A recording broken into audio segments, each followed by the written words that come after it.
We all know the right thing to do, the choice we want to make, or the choice we feel like we should make. But in the moment, things get messy. And what I find to be the missing piece is some type of anchor that we can use in the moment that reminds us what we want, something that reminds us who we actually want to be. And what if I told you there was one question you could ask yourself that would make every decision easier and every choice you need to make clearer? Every morning before I even open my eyes, I ask myself this question. It has changed how I live, eat, work, everything. And by the end of this video, you'll know how to use this question to make choices you actually want to make. So I've been using this question in my own life over and over again and using it with clients, but I want to tell you a little bit about where it came from. Back in January of 2025, I started meditating, and the meditations that I chose were by Dr. Joe Dispenza. I love Dr. Joe. I love his books, but there's one question he asks you before wrapping up a lot of these meditations. He asks, and who do you want to be when you open your eyes? It's a really simple question, but it has taken on a really profound meaning for me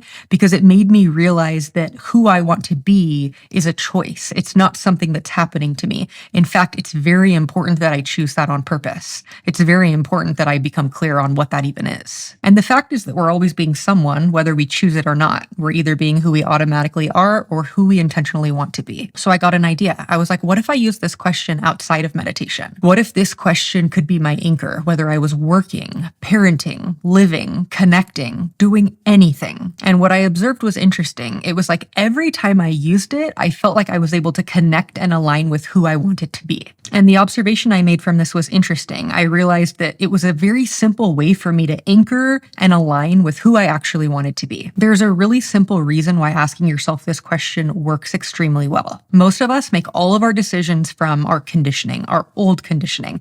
These are autopilot loops and behaviors that we do mostly just because we've done them for so long. They are not conscious behaviors. The brain has delegated them to the lower survival part of your brain so you don't even have to think about it. That's why they feel so automatic. That's why they almost feel like they're happening outside of your awareness, because they kind of are. What this question does is it interrupts that loop. It creates a micro pause, and it has the ability to pull you out of your past self and your past behaviors and move you to that space where you have a choice. This isn't something that you have to do every time you have to make a choice, but imagine if you took these opportunities to anchor yourself into who is it that I want to be 3 or 4 times a day. Imagine the direction that would give your life. Many of us use prompts like this when we're doing journaling and we are thinking about who we want to be and our future self. But what I love about this question is it can work on the go. It's something you can stick in your purse. It's just always in your back pocket so that you can pull it out and be like, this is something I can use in the moment where I'm feeling pulled between decisions. And asking this question activates your prefrontal cortex, which is where you make your decisions from, instead of your survival brain, which is responsible for all that reactivity. When I talk to people about becoming their future self, I always tell them you have to become your future self now, like in the moment. This question helps you start rehearsing your future self in real time. Changing your life and transforming from where you are to where you want to be is not about knowledge. It's not about information. It's about direction. It's about redirection. It's about what you choose next. The transformation that you're looking for to become someone who takes care of herself and shows up as the mom that she wants to be and kills it at her job is not found in information and awareness. You don't need to do any more learning. It's not about what you know. It's about what you choose next in those micro moments. This question helps you make the right choice. So let's talk about how do you use it in daily life. And there are a couple different ways to use it. You can use it during your morning practice. So if you have a meditation practice or a journaling practice, you can ask yourself, who do I want to be today? And then take it even further by asking yourself, how does she act? How does she think? How does she feel all the time? You can use those opportunities to visualize that and to really feel it in your body. Let it be the compass that guides your day. What this does is it builds new neural pathways in your brain. So instead of going off of the automatic, well-rehearsed loops, we're creating new ones that align with that future version of yourself. You know your transformation is built in the moment. It is built in all of those decisions you're making throughout the day. Use this as your anchor back into that moment. Let's talk about that micro moment, real-time practice. You're going to have urges that hit. Urges to scroll, urges to eat, urges to numb. And in those moments, I want you to practice the pause. Pause and ask yourself, who do I want to be right now? And what would that version of me choose? Let me give you a real life example of a time I used this for something super basic. I had made breakfast, I had ate breakfast, and as I cleared my plate, I looked at the mess that I had made.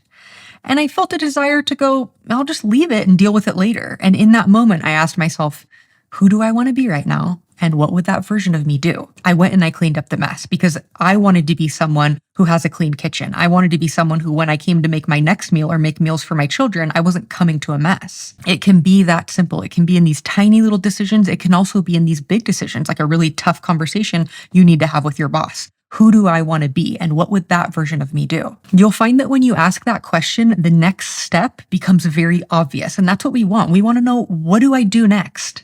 And when you ask that question, you get the answer, but it's your job to act on that answer. That's where the resistance will be. That's the hardest part of this process, is it being like, oh, well, I don't know if I want to clean the kitchen. I'd rather kind of sit on the couch.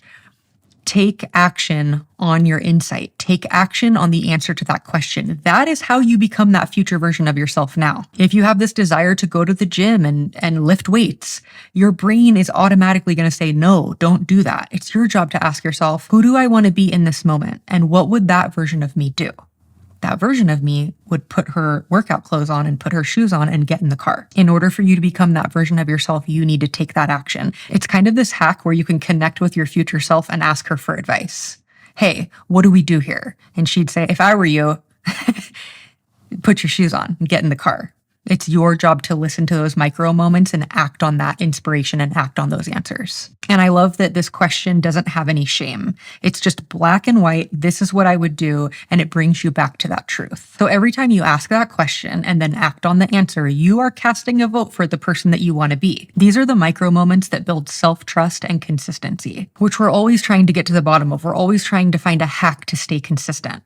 Consistency is built in repetition. It is built in asking yourself the question, taking action, and then celebrating yourself for following through with that advice. You can't just keep waiting until you feel ready to take action. This is how you start becoming that version of yourself right now in this moment. Because the whole thing about future self work is that it feels very far out there, but that's not how your future self is built. She is built through these aligned decisions. So remember to use this question as an awareness anchor. The repetition of doing this over and over again rewires you from who you have been to who you want to be. You can apply this to anything, anytime where you need to make a choice of how to behave, how you want to think or how you want to feel or what you want to do, especially. This is an incredible filter to run those decisions through. So next time you hit that moment of resistance or confusion, that's your opportunity to ask yourself, who do I want to be right now? And what would that version of me do? And then let whatever the answer is become the next action you take. If you enjoyed this video, please make sure you like and subscribe, and I will see you guys next time.